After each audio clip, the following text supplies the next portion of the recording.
ان شيكابالا عنده خناقه معايا عشان ما رضيش يحضر الاجتماع قبل السفر، تمام؟ وانه زعلان ليه ما رضيش يحضر علشان مستحقات اللعيبه.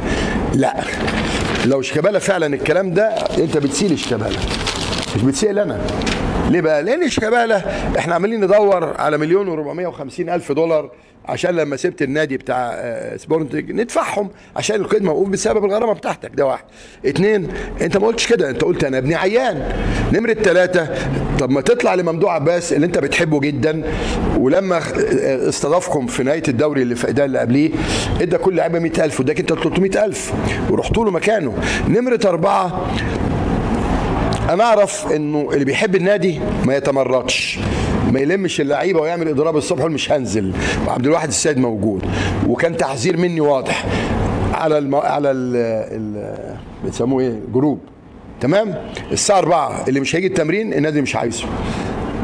الكابتن كبير، وخليك في نظرنا كبير، خليك في نظرنا كبير. اللعيبه لها مستحقات، طبعا ليها مستحقات، بس سيف الجزيري او مثلا مسلوسي اللي هم مش مصريين، مش ولاد النادي، اللي اسمهم اتعمل من النادي، هو اللي بيقول للاخ ده اصل انا ما رضيتش احضر.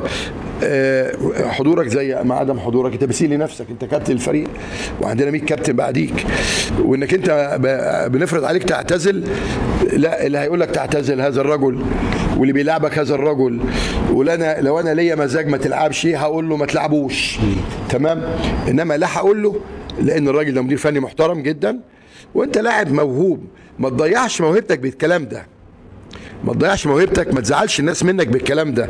ده انا 24 ساعه ما بنامش وانا بره اهو، وسبت رئيسة النادي بسببك عشان ممدوح عباس صاحبك يفك الحجز تاني، يفك الحجز، تمام، ويرفعه عشان ندفع مستحقات اللعيبه اللي انت زعلان عليها وندفع غرامتك.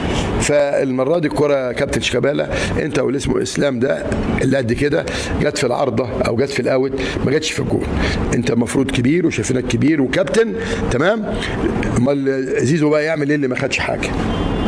فتوح دول بقى، دول بقى اللي هم الفاكهه، المسلوسي، الجزيري، الناس كلها متحمله. فعيب انك الكلام ده تقوله وتسربه انك ما حضرتش الاجتماع علشان